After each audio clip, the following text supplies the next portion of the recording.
Et si Blue Lock existait vraiment ? Et si, quelque part sur Terre, un homme décidait de créer le buteur parfait ? Pas un joueur collectif, pas un passeur, un monstre de but prêt à écraser tout ce qui se trouve entre lui et la gloire.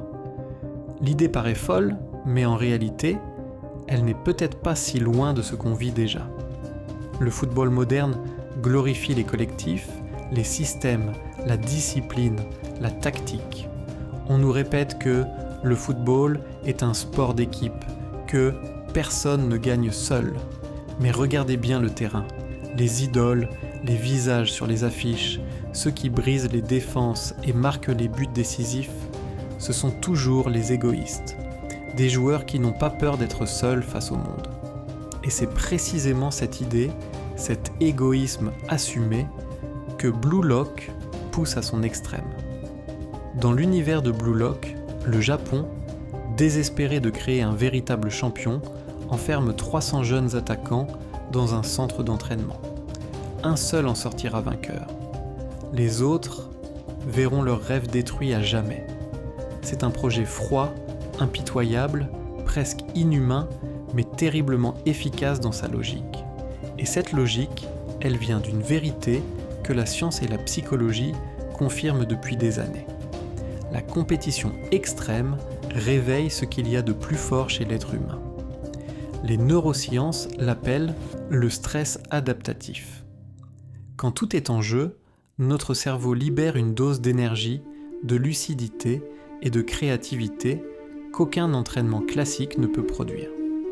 Blue Lock, dans son essence, c'est une expérience psychologique, un laboratoire où l'on cherche à fabriquer le joueur ultime en isolant son ego, en le confrontant à sa peur d'échouer, en lui imposant une pression telle qu'il n'a plus d'autre choix que d'évoluer ou de s'effondrer.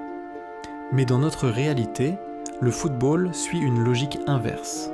Les grands centres de formation, Clairefontaine, la Masia ou même l'Ajax Academy, misent sur la coopération, la compréhension mutuelle, l'altruisme. On apprend à jouer pour l'équipe, pas contre elle. On cultive l'intelligence collective, pas la folie individuelle. Et c'est là que se joue tout le paradoxe, entre l'idéal collectif du monde réel et l'idéologie individualiste de Blue Lock. Deux visions du même sport, deux chemins vers la même obsession, marquer, briller, exister. Alors, que se passerait-il si un vrai projet Blue Lock voyait le jour ? Est-ce que le monde du football serait prêt à affronter sa propre vérité ? C'est ce qu'on va découvrir maintenant.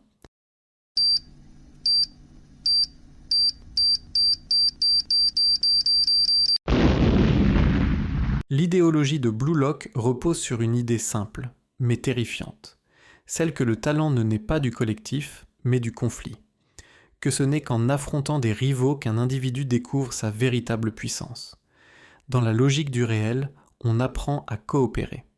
Dans celle de Blue Lock, on apprend à dominer.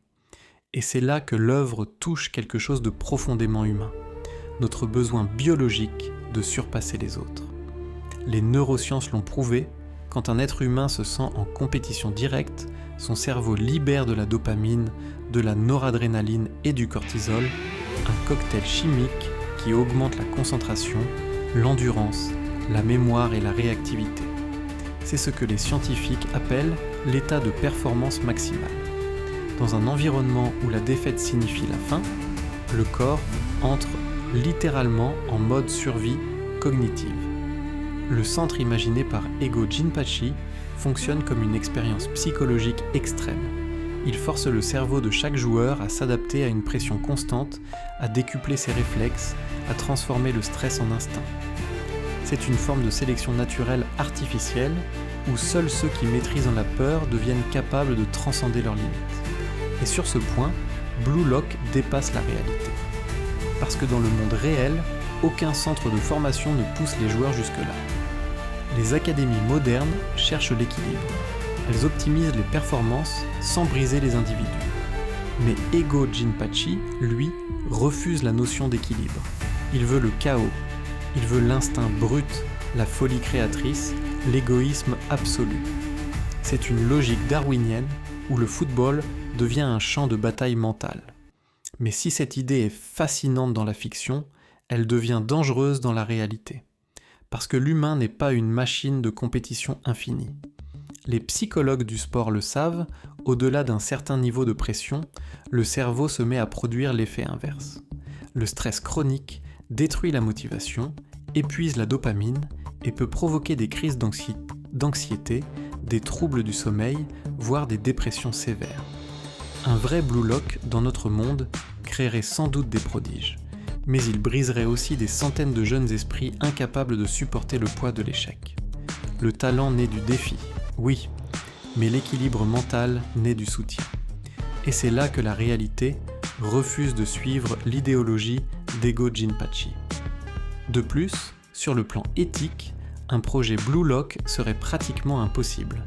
Enfermer des adolescents, supprimer leur droit de jouer pour leur pays s'ils échouent, les priver de liberté au nom du génie sportif, ce serait une violation directe des droits humains, un scandale mondial, une expérience digne des laboratoires les plus sombres de l'histoire. La science du sport moderne cherche à comprendre l'humain. Blue Lock, lui, cherche à le surpasser.